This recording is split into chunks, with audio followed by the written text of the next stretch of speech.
Masondo has rather also confirmed that 12 learners died at the scene of yesterday's crash, with one of the injured learners discharged while others remain under medical care. After the police visited the hospitals and the mortuary to verify the number of fatalities and injuries, it can be confirmed that 12 learners died at the accident scene and 5 were taken to the nearest hospitals for medical treatment, of which 1 has since been discharged. Meanwhile, following yesterday's tragic accident, the National Association of School Governing Bodies is calling for all learner transport vehicles to be marked with high visibility accents.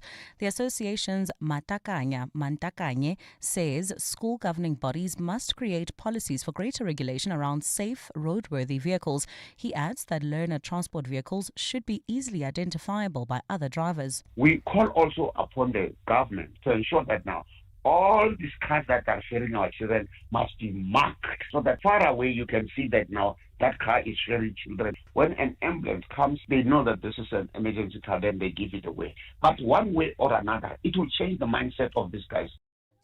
In the Western Cape, 6 people have been killed and 2 others wounded in 2 separate shooting incidents this morning. In the first incident in Maitland, a passerby alerted police to a dog lying in a pool of blood, and upon arrival at the Ndabeni informal settlement, officers discovered 3 women and a man fatally shot. In a separate incident in Kensington, police responded to a shooting at the Maitland Cemetery in Voortrekker Road, where 4 men were found with gunshot wounds. The police's Andre Trout says 2 victims died and 2 others were rushed to hospital. The South African Police Service in the Western Cape strongly condemns the senseless and brutal acts of violence that claimed 4 lives in Maitland and 2 lives in Kensington during separate shooting incidents in the early hours of this morning. SAPS will not tolerate this level of violence and will pursue the perpetrators relentlessly with the full might of the law until they are brought to justice. We move to the city centre, where the city of Johannesburg is leading an electricity cut-off operation in the CBD, targeting commercial establishments that have defaulted on their power bills. One of the affected businesses is Oasis Liquor Store, which the city says has been in arrears on its electricity payments since 2013. Johannesburg Mayor Dada Morero says the city's assessment shows that the liquor store owes more than R1 million to City Power. Alpha Ramushwana is there. On top of failing to pay the city of Johannesburg for electricity for the past 12 years, the Metro says the Oasis Liquor Store in Newtown is also illegally connected to power supply. When City Power officials raided the establishment, they switched off the circuit breaker, which is supposed to cut off flow of electricity, but the lights remained on. Johannesburg Mayor Dada Morero says this confirms that the liquor store is illegally connected. So we'll be closing the shop with immediate effect, and also will be cutting off the supply of electricity. The city of Johannesburg has come under fire over poor revenue collection, with both residential and commercial customers owing the metro billions of rands. Alpha Ramshwana, Eyewitness News, Johannesburg. In the courts, 8 Milnerton High School learners charged with various counts of assault with intent to cause grievous bodily harm made a brief appearance in the Cape Town Magistrates Court today. 6 of the accused, who are grade 12 learners, appeared in one court, while 2 underage learners who faced the same charges appeared in court for minors. The accused learners face charges related to at least 8 incidents of alleged assault at Milnerton High School, including a video which went viral on social media. Carla Peterson has more. 6 of the Milnerton High School learners, each facing 8 counts of assault, appeared in Cape Town Magistrates Court this morning. 2 others who are minors are yet to appear for the 8 charges of assault they face. State Prosecutor Ricardo Swartz told the court police are still busy consulting the accused and complainants in the matter. The state also still requires photographs and video content to be downloaded from the accused's cell phones. The matter was postponed to the 11th of March for the state to finalize the investigation. Carlo Peterson, Eyewitness News, Cape Town Magistrates Court. And in Ekurhuleni, motorists in Vosloorus are urged to steer clear of roads in and around the vicinity of Mtimkulu Primary School due to protest action. Protesters have blocked roads with rocks and burning tyres. The affected roads include Khoza and Kunene Street. EMPD spokesperson Katlego Mphahlele says the situation is being monitored. At this stage, there is no visible presence of protest participants. Both EMPD and SAPS officers are on patrol and closely monitoring the situation. Motorists are advised to avoid the affected routes and use alternative routes. Gold's trading at $4,732.93 an ounce. The rand's at 16.45 to the dollar, at 22.17 to the pound, at 19.29 to the euro. Brent crude oil's at $63.93 a barrel. Well, if you're leaving Southgate heading towards Eldorado Park, there's bumper traffic. This is on the Golden Highway between the N1 and Chris Hani Road. And in the mother city in Rugby, there's an accident scene at Kubek Road. That's near Elbow Garden. A look at your weather. It's a cloudy afternoon in Gauteng today with scattered showers and thunder showers expected. Temperatures have peaked at highs between 23 and 25 degrees. It's clear skies in the mother city this afternoon with strong southeasterly winds at a high of 28 degrees. The top story in Eyewitness News this hour. A 22-year-old Scholar Transport driver involved in the fatal Vanderbijl Park Scholar Transport crash is expected to appear at the Vanderbijl Park Magistrates Court within the next 48 hours. EWN, in touch, in tune, and independent. For the latest, visit ewn.co.za or download the EWN app. 702 on 92.7 and 106 FM. Streaming on the Prime Media Plus app And on DSTV channel 856. The Midday Report with Mandy Wiener on 702 Cape Talk is brought to you by Nedbank Commercial Banking. Think bigger. Think Nedbank Commercial Banking. A very good afternoon to you. I'm Jane Dutton. We're going to be telling you about what Robert McBride has been saying at the ad hoc committee. We've heard that he's head of the foreign desks for the State Security Agency, formerly head of IPID. This is a man who clearly knows a lot. We're also following the devastating crash that has now claimed the lives of 12 children. Police are processing the Scholar Transport driver. He's 22 years old, and this comes off the back of news today of another Scholar crash, but this time in Ekurhuleni. Also today, the Knysna water crisis deepens. The town has declared a local disaster. We're going to be looking at that. And then to end the show, 4 South Africans have crossed the Atlantic in the world's toughest rowing 4,800 kilometers. How did they pull that off? Love to hear from you. 072 702 1702 or 072 567 1567. Send us a WhatsApp and we'll play it out. walking this talk together. Every hour. Every day. This is 702. Let's walk the talk. So police say the driver of the Scholar Transport involved in yesterday's Vanderbijl Park crash is being processed in a culpable homicide investigation. This collision between a minibus, taxi and a truck killed 12 learners. That number has been lowered from 14 to 12. Let's bring in Mongezi Koko, EWN reporter, who's been on this devastating story. Mongezi, we're hearing that the accused, the driver, is going to appear in court today. That's correct, Jane Dutton. Quite a number of developments. A very good afternoon to you. Well, today we saw the police release a statement corroborating, of course, this point that you've raised, that the suspect will make his first court appearance at the Vanderbijl Magistrates Court, this in relation to 12 counts of culpable homicide.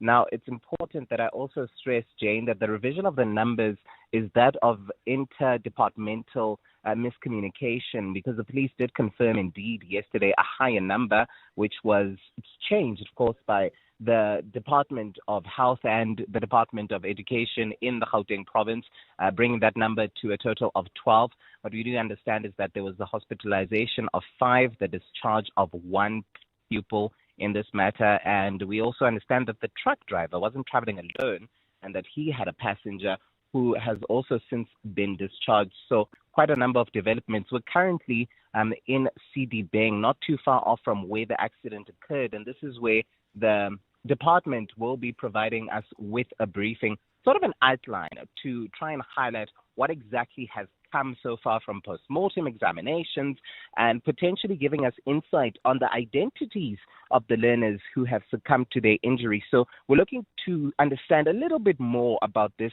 ever-evolving situation. Now, as you said, that it's quite a tragic event. We saw from the President of the Republic, Cyril Ramaphosa, issuing a statement yesterday stressing how important it is for further regulation and, of course, more support for these scholar transport vehicles. And we also saw a number of organizations echoing his sentiments, really singing from the same hymn book. Rochelle Francis has sent a message saying we should question why these children are travelling so far to schools, why there are not enough schools in Sebokeng, children travelling long hours. How many schools did the government build?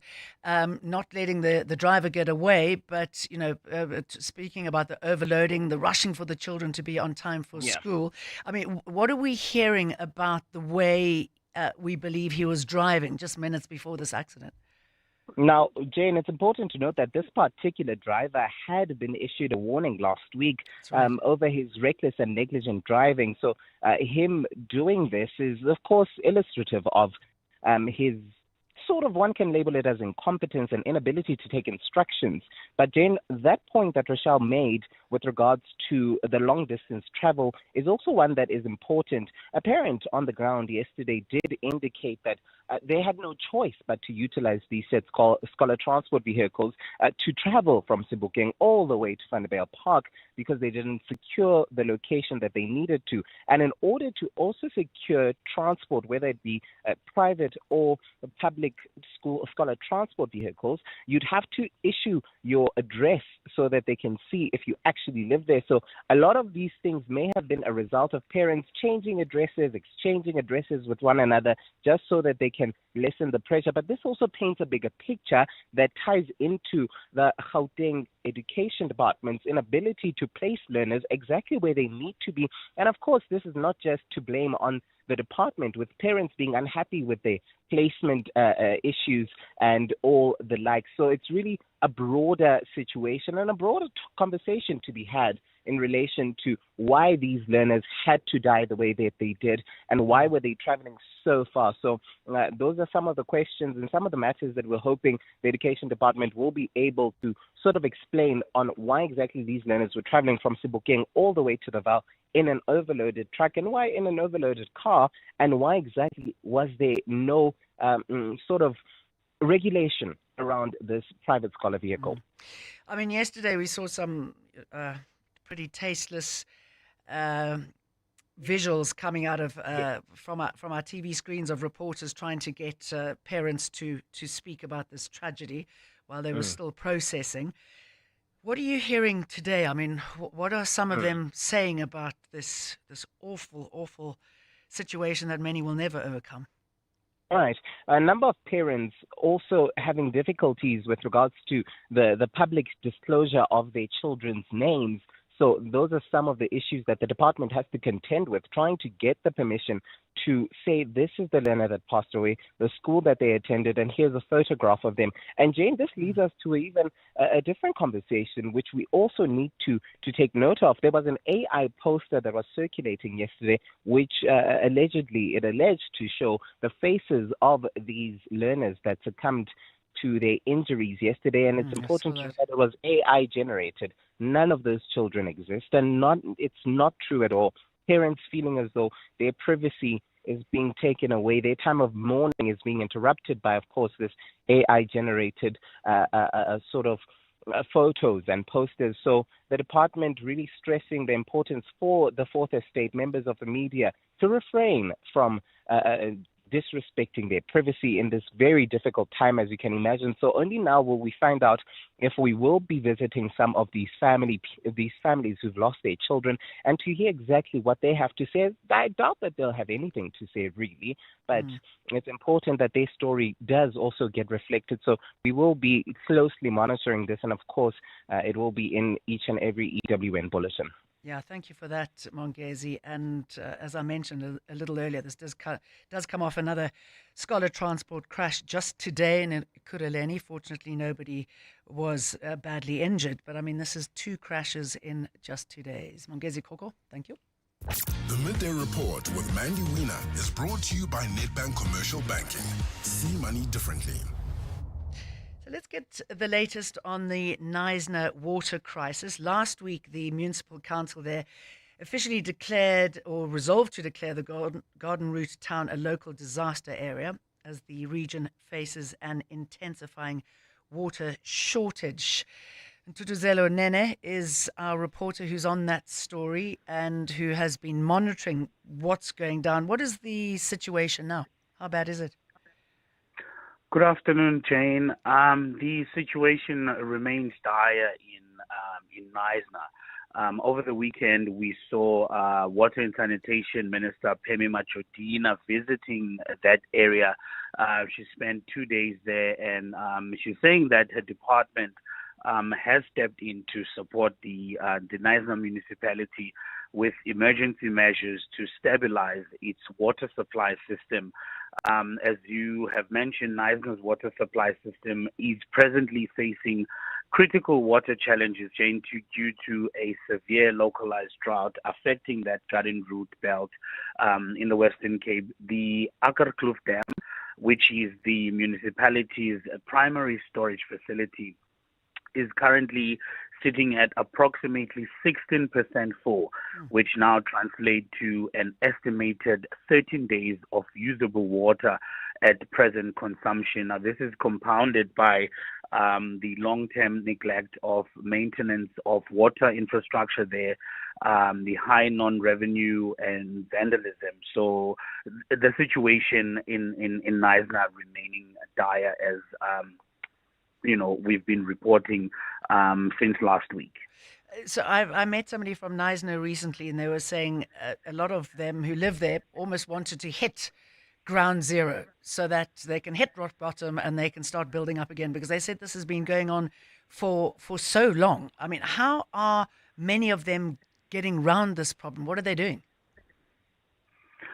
At the moment, there is a water restriction that is in place where people can only use so much water, and obviously things like, watering your garden and washing your cars using hose pipes, those things are not allowed residents to do.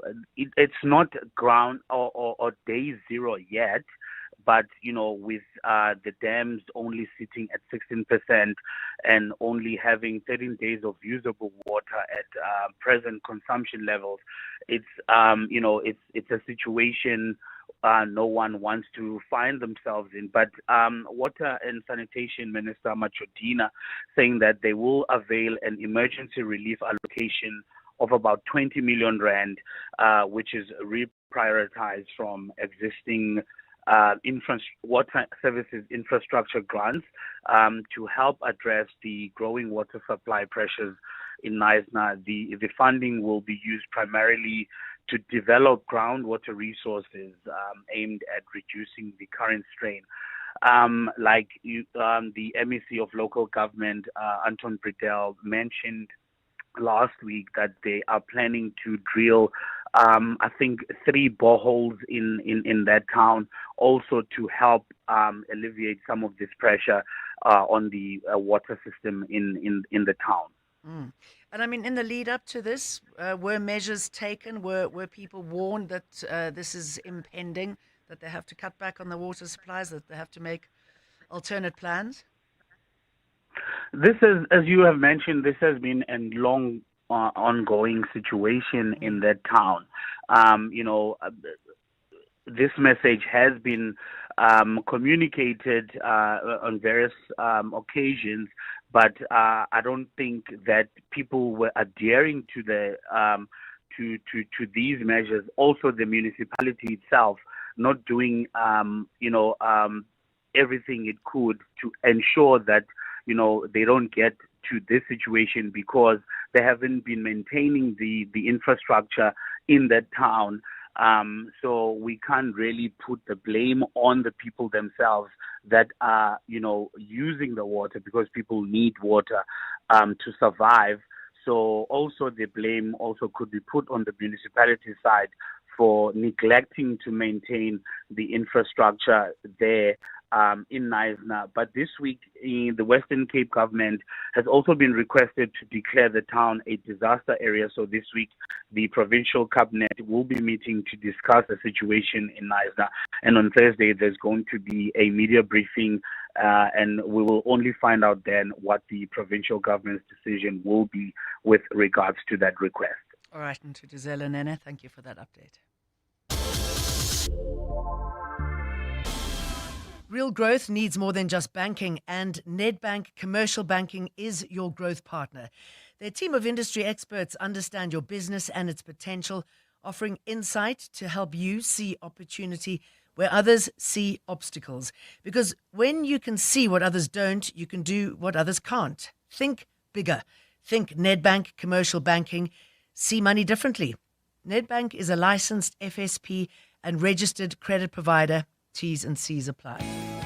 The Dis-Chem Better Rewards program is here, and every time you shop and save, you're also giving back.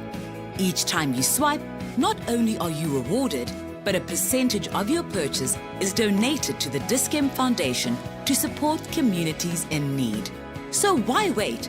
Sign up to become a Better Rewards member today and support with every swipe. Dis-Chem Foundation, caring for the community. Need a seat? Try 7 or 5, it's your call. Want a sunroof? Make it a panoramic. Gotta have power? How does award-winning 138 kilowatt sound? The Chang'an CS75 Pro is big enough for the kids, smart enough for your playlist, and stylish enough for your Friday night too. Why settle when you can have it all without compromise? The Chang'an CS75 Pro. Drive tomorrow's SUV today. Visit chang'anmotors.co.za for more. Chang'an, driven to evolve. The Outsurance pointsmen know that every car on the road carries a story. There's a car with a work commuter. She's done this route 1,000 times. Perhaps she's daydreaming of a different job or just counting down to the weekend. The Outsurance pointsmen know it's not just another car in traffic. It's anticipation on the move. Every story's different and every story matters. That's why the Outsurance pointsmen have been doing what they do since 2005 in proud partnership with 702. Outsurance is a licensed insurer and FSP. Because this journey is better taken together. Let's walk the talk. 702. Good afternoon. With regards to this scholar transport accident, it's not new. Unfortunately, it's not going to be the last one. Our current legislation with regards to taxis is totally ineffective. The law enforcement, this driver was given a warning. Why was he not suspended his license or given a fine or the vehicle impounded?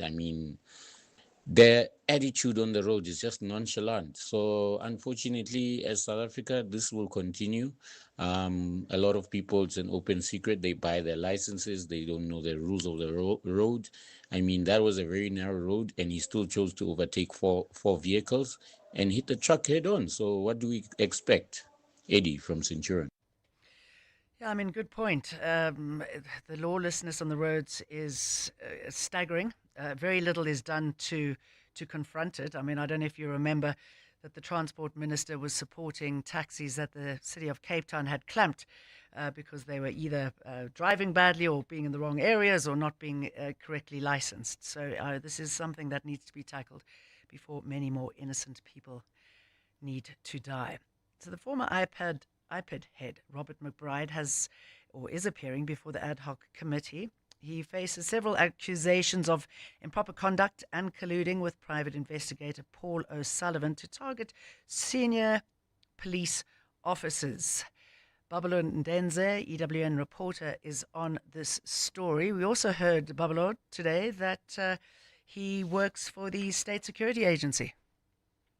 Yes, indeed, Jane, and he refused to disclose this initially, saying that, the country's intelligence legislation forbids him from volunteering his employment with the intelligence structures. Now, we do know that he's been, an operative in intelligence for quite a number of years.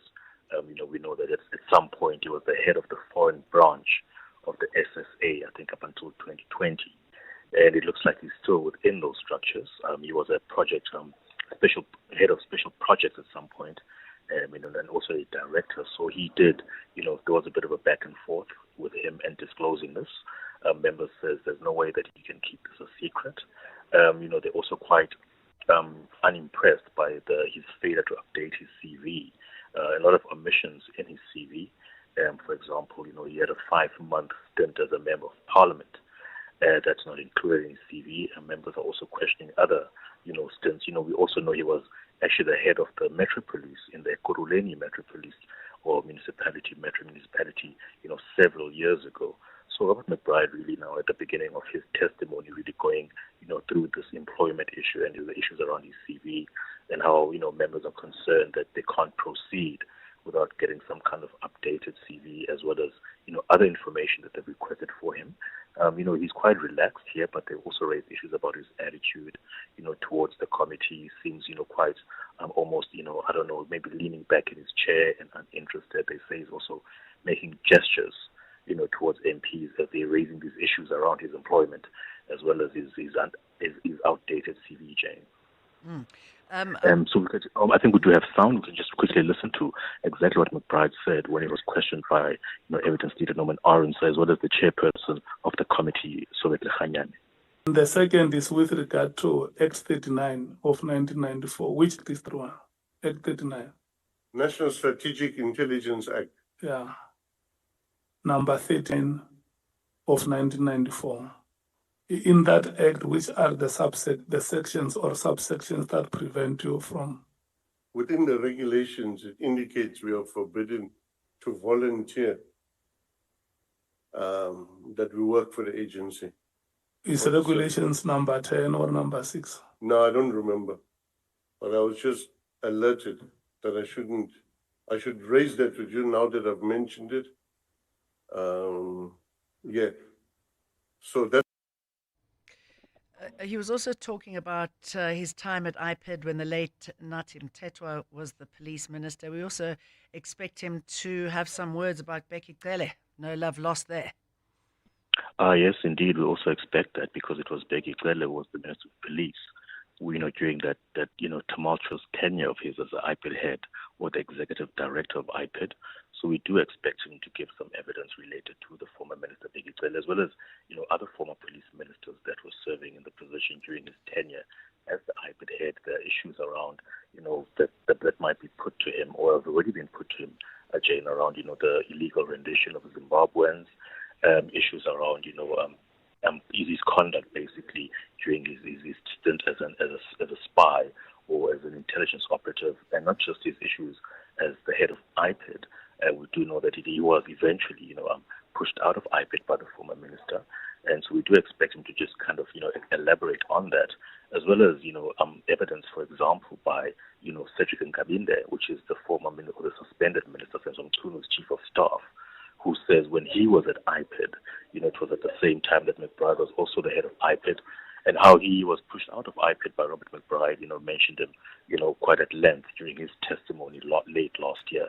So we are expecting a lot of this information to come out through the day. I think we're going to go into the late evening because they don't want to interview him for more than 2 days. I think they want to conclude this testimony, really, which will focus on these areas that I've just mentioned, IPID, the intelligence issues, as well as the influencing certain police decisions, like, for example, the promotion of Khomozo Phahlane from acting minister to a full commissioner, I beg your pardon, and he says that it was McBride who, was fabricating information in the media, against him to prevent him from being promoted to a full-time commissioner.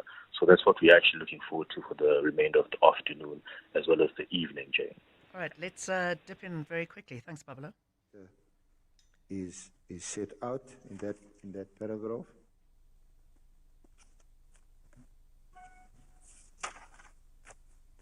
Then the court references the role played by the minister and that the executive director is required to submit an annual report to the minister within 5 months at the end of the financial year. This is on page 53. Evidently, this is intended to ensure that the executive director accounts to the minister about activities within IPID. All right, let's leave it there. The evidence leader asking Robert McBride questions at the ad hoc committee. It's now 12:13. Time for the news headlines. Thanks, Jane. Good afternoon. A 22-year-old Scholar Transport driver involved in the fatal Vanderbijl Park Scholar Transporter crash is expected to appear at the Vanderbijl Park Magistrates Court within the next 48 hours. Yesterday's crash, which claimed the lives of 12 learners, involved a minibus taxi and a side-tipper truck on the Frederister Road near the N1. He faces 12 counts of culpable homicide. Water and Sanitation Minister Phemi Majodina says her department will provide the Knysna municipality with 20 million rand in emergency relief funding to help stabilize its water supply system, which is presently facing critical water challenges. The Akkerkloof Dam, the municipality's primary water storage facility, is currently sitting at just 16% capacity, translating to an estimated 13 days of usable water at present consumption levels. The minister says the funding will be reprioritized from existing water services and infrastructure grants. And the family of missing Ekurhuleni official Andile Mgwevu are preparing for the worst as the search for the member of the Ekurhuleni Mayoral Committee enters a fourth day. Mgwevu was reported missing on Sunday after the vehicle he was travelling in was swept away by fast-moving floodwaters in the Chokwe region of southern Mozambique on Saturday. Those are the headlines. This Eyewitness News and more at 1 o'clock or as it happens. EWN Sport. Good afternoon, I'm Tolagile Mganga. Miguel Cardoso insists he's not bothered by the outside noise speculating about his future at Mamelodi Sundowns. During the festive season, multiple reports claim that the Brazilians were in negotiations with former coach Pitso Mosimane with the intention of luring him back to the club. Amid all that talk, Sundowns returned to the summit of the Betway Premiership following their 2-0 win over Orbit College last night. There's clearly people that wants to hurt Sundowns, wants to hurt people in charge of Sundowns, wants to hurt the coaches, wants to hurt the players, wants to hurt everything. But they will keep frustrated because we are strong, very, very strong. Regarding my future, don't worry about my future because my future doesn't depend on football. Just my professional life depends on football. It's completely different. My future depends on many, many, many other things. Depends much more on music than on football. Depends much more on the nature than on football. The action continues tonight as Kaizer Chiefs host Golden Arrows while Gavin Hunt, Stellenbosch travel to Sekhukhune United. Cedric Kaze says with none of his players going to AFCON, it's given the Chiefs coaching staff time to fine-tune their tactics. It was like a pre-season because you have your full squad. Because as well, if you remember well, we had a little bit issues of in our last pre-season to start the league, where our fitness coach was not due to some administrative issues. He couldn't attend the pre-season in Holland. But now I would say that all the players are sharp, are fit, and they have worked as a unit, as a group. And at the Australian Open, Belinda Bencic, Jannik Sinner and defending champion Madison Keys are just some of the players to progress today. Naomi Osaka is currently on court against Antonia Ruzic, and an update from the first set sees Osaka 3-2 up. Tolagile Mganga, Eyewitness News Sport. EWN Traffic. Well, at this hour in Gauteng, traffic looking pretty good. No serious accidents or major delays have been reported. However, in the mother city, there's a few issues there. Let's start in Rugby Road. That's on Coburg near Albert Garden. There's an accident scene there. That's in Rugby area. There's also a felt fire in Makassar. This is on Makassar Road approaching the R102. And in Parkwood, there's an accident scene. This is at Prince George Drive. Northbound, this is heading towards Hyde Park. If you come across any other traffic issues, please WhatsApp us on 072-702-1702. There's more EWN on air, online, and on the EWN app. At Isuzu, we know every delivery, every kilometer, and every load is building something bigger. This truck month, set your business up for success with special deals across the Isuzu N and F-Series ranges. Don't get left behind. Speak to your Isuzu truck specialist or call 08600 Isuzu and secure your truck month deal today. Isuzu, with you for the long run. T's and C's apply. There's a song that goes, "Money can't buy me love." And that's true. But then they told us all you need is love, which anybody with a mortgage will tell you most certainly is not true. Love won't pay your parking tickets or your student loan. It's also needy. It requires effort, availability, constant care. But more importantly, love requires time. And while money can't buy you love, it can certainly free up some of your time. Time to spend on the things you love, with the people you love. And if you're looking, maybe even time to find the one you love.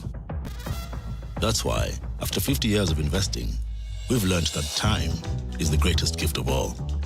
And the good news is, if you invest early, time gives you money. And then money gives you more time to do the things you love. And don't you love that about investing? Ellen Gray, long-term investing. Ellen Gray is an authorized FSP. There's so much news to take in. By the end of the day, you just want it all to make sense. That's why you listen to John Perlman on your drive home. You may not always get the answers you want, but you're guaranteed better questions and all sides of the story. Every show is an attempt to tie up any loose ends and give you a better view of where things stand before you get home. John Perlman is on 702. Monday to Friday, 3 to 6 p.m. Let's walk the talk. Walking this talk together. Every hour. Every day. This is 702. Let's walk the talk. Good afternoon, Mandy. Levan from Mabopani. How could we expect a 22-year-old guy to transport an 18-year-old girl child to school? Many things can happen except only accident, man. We must be careful and check who is carrying our child to school, man. Thank you. Good day, 702 Land. Vincent here. The system of placing the children to school, I prefer that they actually, literally take them by hand. The nearest school where you live, that's where the children should be. That's how, for the first time ever in school, that's how my grandmother actually took me to school. You see, the online system is the one that is causing all these problems, that now this transportation system now has to be utilized for these children to travel long distances and to wake up very early in the morning. I think the online system should be completely scrapped. And then you go there to queue up, by hand. You go there, queue up, and then that's it. That's how it should be. Thank you for your suggestions. And I guess it's not only the fact that he's 22, but he'd raised the alarm several weeks beforehand about his worrisome driving.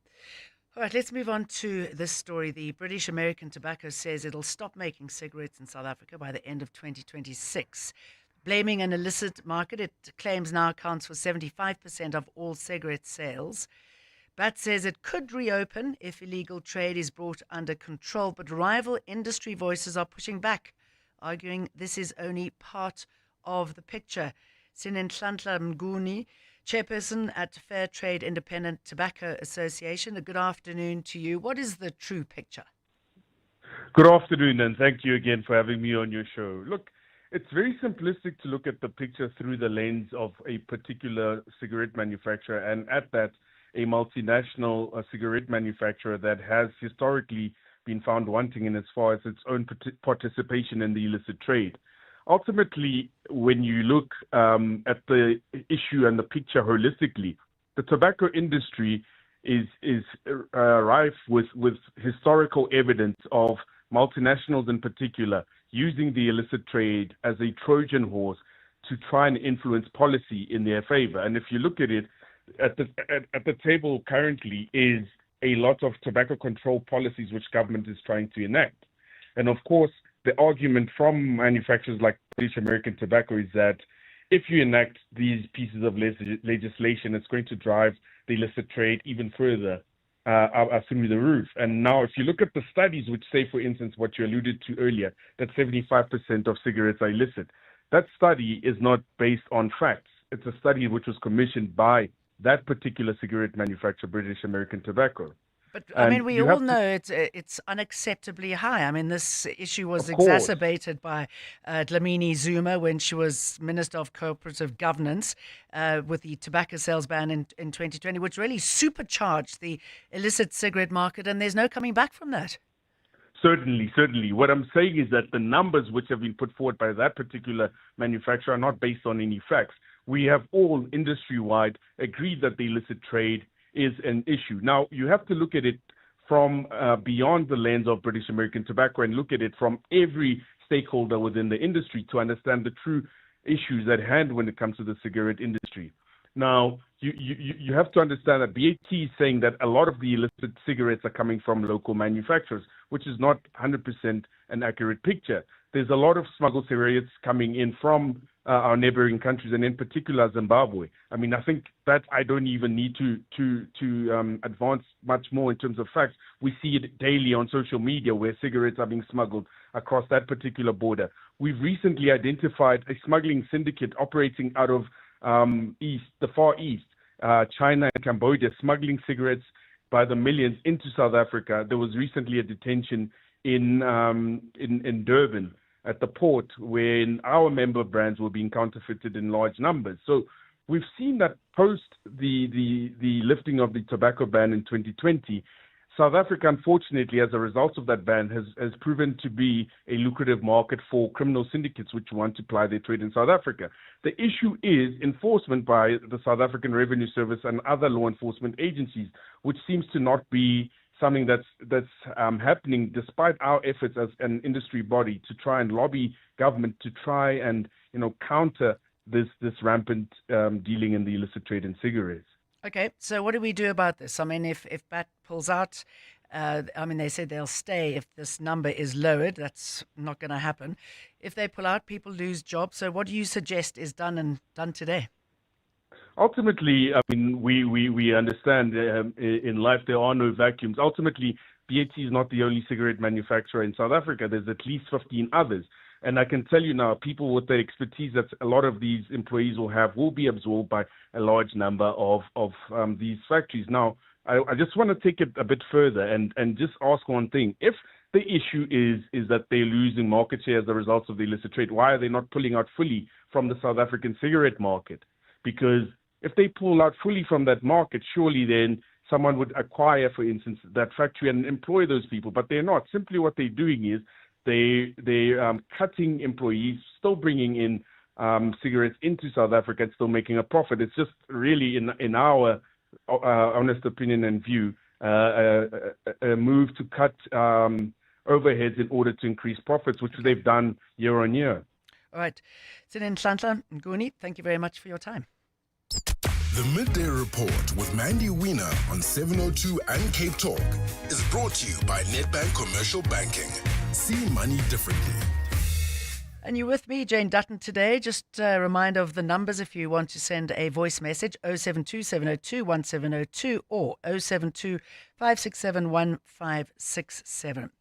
Ekurhulene's much-watched land expropriation without compensation plan has been scrapped, marking a sharp retreat from what was pitched as a landmark test case for zero-pay land reform in South Africa. The city of Ekurhuleni withdrew its attempt to expropriate a 34-hectare plot in Driefontein that was originally earmarked for social housing. Alpha Rameshwana has been covering the story for us. Alpha, what happened? Tell us more about it.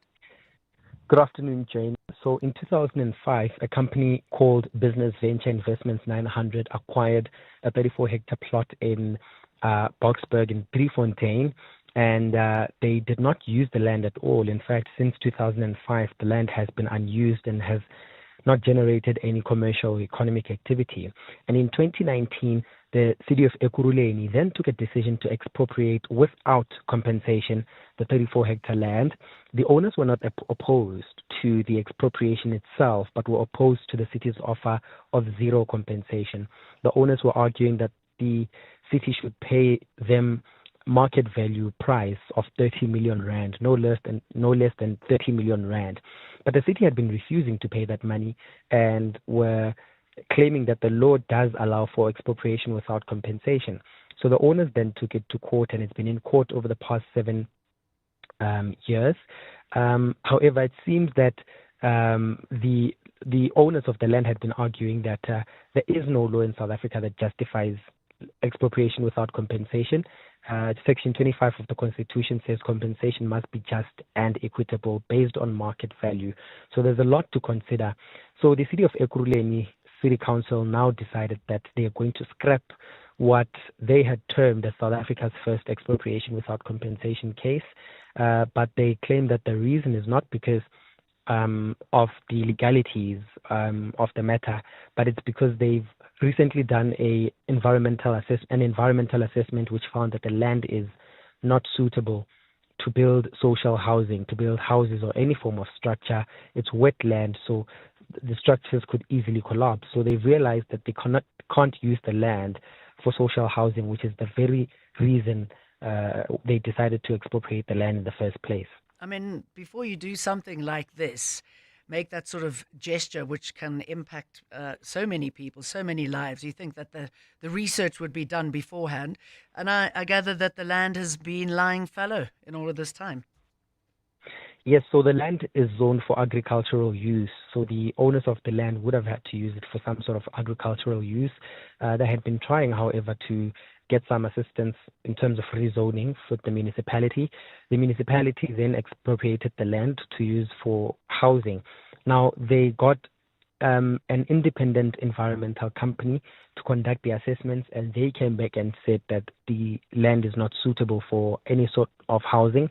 The city also has its own internal environment and agriculture department, which also found that they can't build any houses. So the city does have its own internal capacity to make these assessments, and it's something that one would assume that they would have done even before they decided to issue the notice of expropriation in 2019. But 7 years later, the matter has been dragged to court. They've been in court for 7 years. They've been in out of court mediation in October. So a lot of money has been spent on legal fees, and only now the city decides to tell them that they can't use it for housing. Right. Alpha, thank you. Walking this talk together. Every hour. Every day. This is 702. Let's walk the talk. So the skies are finally easing, but the damage is done. 37 people dead, billions of rand lost, homes, roads, bridges torn apart. Government has declared a national disaster as Limpopo and Mpumalanga begin counting the cost of the floods that came fast and hard. So what are we expecting? Lehlohonolo Tobela from the weather forecaster, SAWS, is with us now. What are we looking at weather-wise? Good afternoon, and thanks for the opportunity. I'll start with today's forecast. We're still having a 30% chance of showers and thunder showers, mainly over Mpumalanga into KwaZulu-Natal. Once we get to Limpopo, it is a 60% chance of showers and thunder showers about into the afternoon. In Gauteng, can expect a 30% chance of rain and showers, mainly in the eastern part. However, for the western parts of the province, expecting a 60% chance, which will stretch into the northwest. We have several warnings for today, mainly severe thunderstorms that are possible over the western parts of Gauteng, which would stretch into the eastern parts of the northwest as well as the central part of the Free State. It is conditions that may result in heavy downpours that lead to localized flooding, a possibility of hail, as well as a possibility of damaging winds. For Limpopo specifically, it is a disruptive rain warning that's expected over the northern parts of Limpopo. This will affect areas into most parts of Musina, into Molamulela, as well as Makado, moving into Lipalale and Broberg. So do take caution around those areas as these conditions may result in some localized flooding in some places.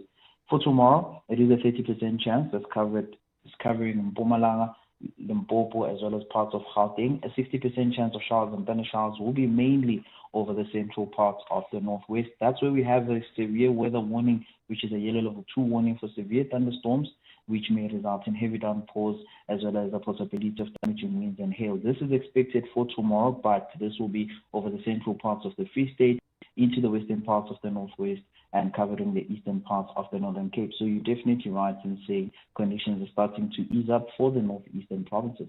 But not over yet. And I'm just wondering, I mean, did you have any idea that we'd see such deluge of water? Were you able to work this out before it happened?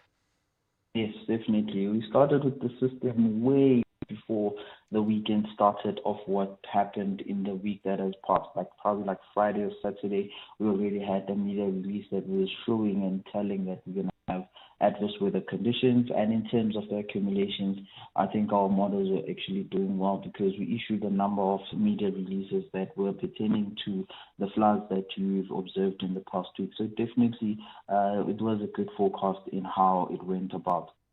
So still inclement weather, but getting a lot better, which is good news for all of those whose lives have been devastated by these heavy rains. Lehlonolo Tobela, thank you very much.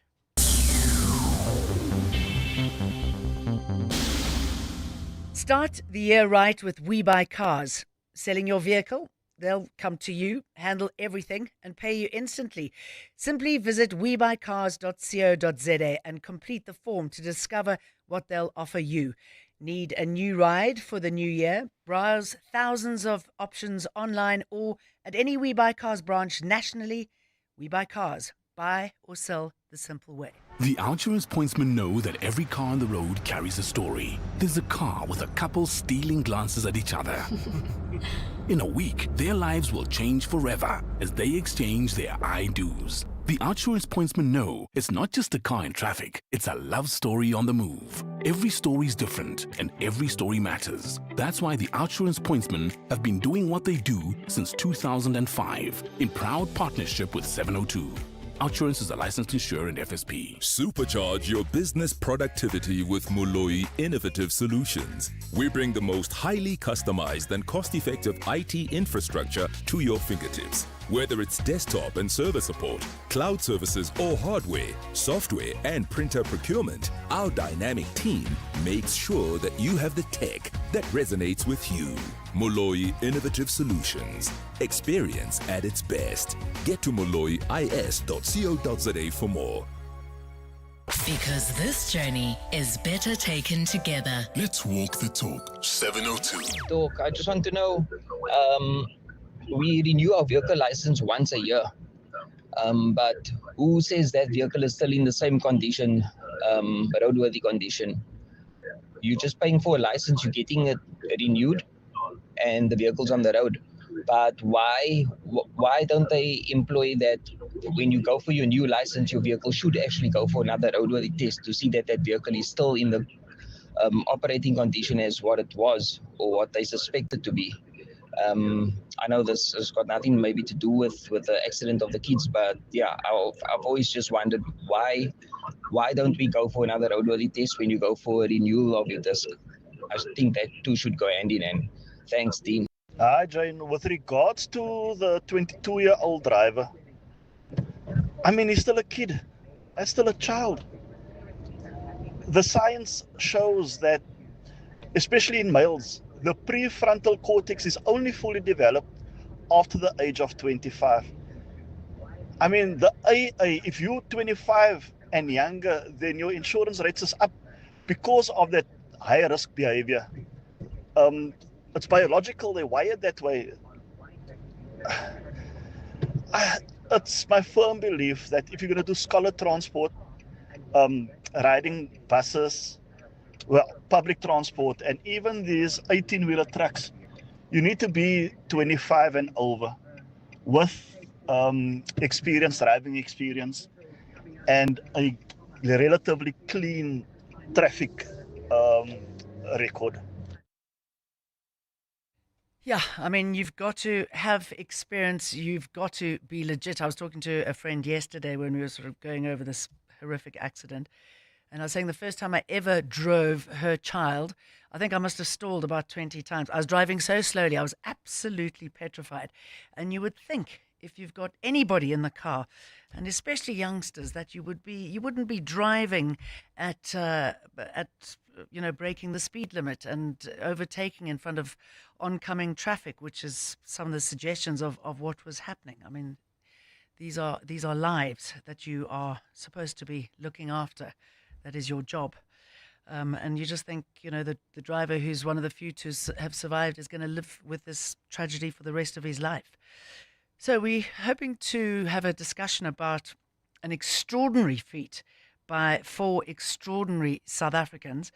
They're called the South Africa's Ocean Mavericks, and they crossed the finish line in one of the most punishing endurance challenges on Earth. After more than a month alone on the Atlantic, the 4-man crew rode nearly 5,000 kilometers from the Canary Islands to Antigua, finishing on the podium in the world's toughest row. They battled exhaustion, isolation, towering swells, and brutal conditions, stroke after stroke, to complete a journey. We're going to find out from them how they did it. More comments about this horrendous accident yesterday. Sarah says the kid driver should not have been granted a license to drive a PDP.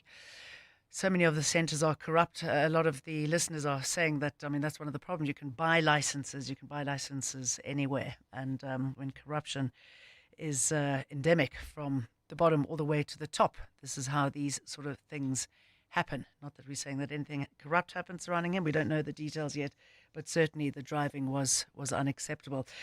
Robert McBride, he's talking now at the ad hoc committee. He's been talking about his tenure at the Ekurhuleni Metro. He's been talking about Julius Makunazi.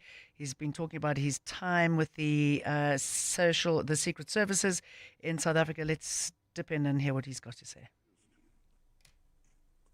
To let me come and explain the side. So they started a long process which then culminated in my suspension then, together with Werksman report.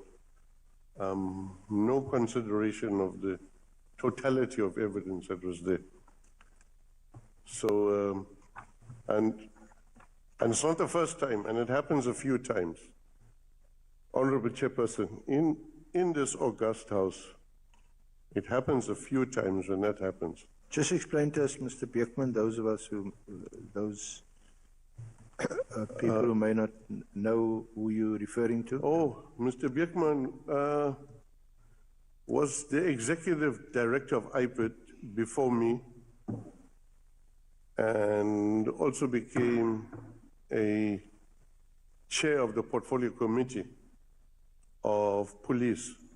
Prior to that, he was a National Party member, and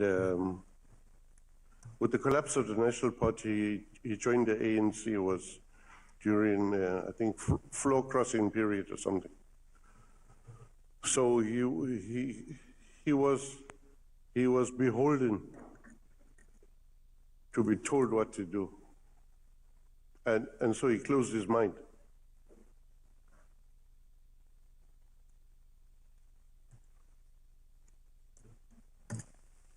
Honorable Sangoni. Thank you, Chair. Good morning, Mr. McBride. Sorry, that sentence sounds incomplete. Through you, you said he was beholden to be told what to do. By who? I reckon by my fellow comrades in the ANC, who had convinced themselves by whatever they were told by. The then senior member of the ANC, Nkosi Nathi Nhleko,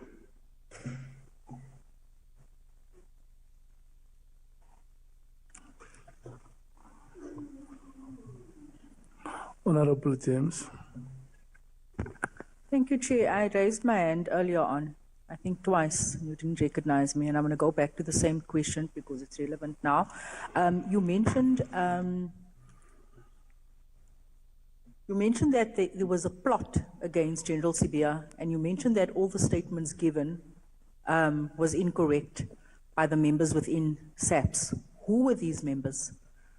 The people who made the false statements? Yes. So it was, I don't remember the names off by heart yet, but it was the same people, and that's what Kube explained to me.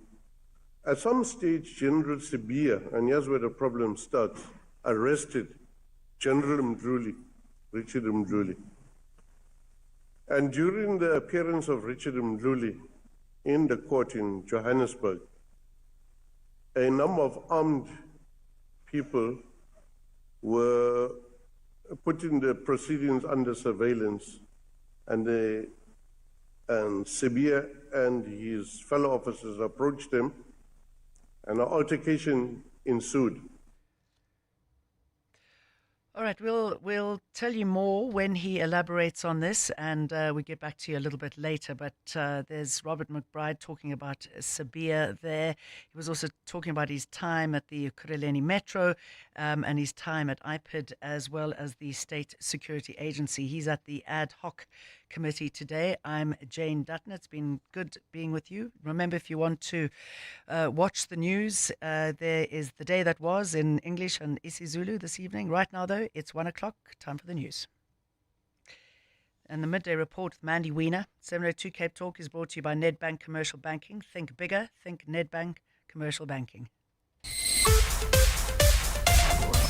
This is EWN.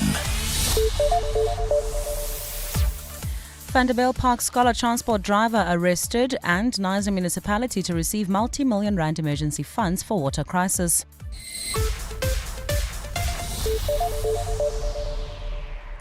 Good afternoon, I'm Maki Mulapo. A 22-year transport driver involved in the fatal Vanderbijl Park Scholar Transport crash is expected to appear at the Vanderbijl Park Magistrates Court within the next 48 hours. Yesterday's crash, which claimed the lives of 12 learners, involved a minibus taxi and a side-tipper truck on Fred Roster Road near the N1. He faces 12 counts of culpable homicide. Police spokesperson Mavela Masondo. The police have arrested the 22-year-old scholar transport driver who was involved in an accident that claimed the lives of 12 learners in Vanderbijl Park on Monday, the 19th of January. He was arrested after he was discharged from hospital. Masondo says also confirmed that 12 learners died at the scene of yesterday's crash, with one of the injured learners discharged while others remain under medical care. After the police visited the hospitals and the mortuary to verify the number of fatalities and injuries, it can be confirmed that 12 learners died at the accident scene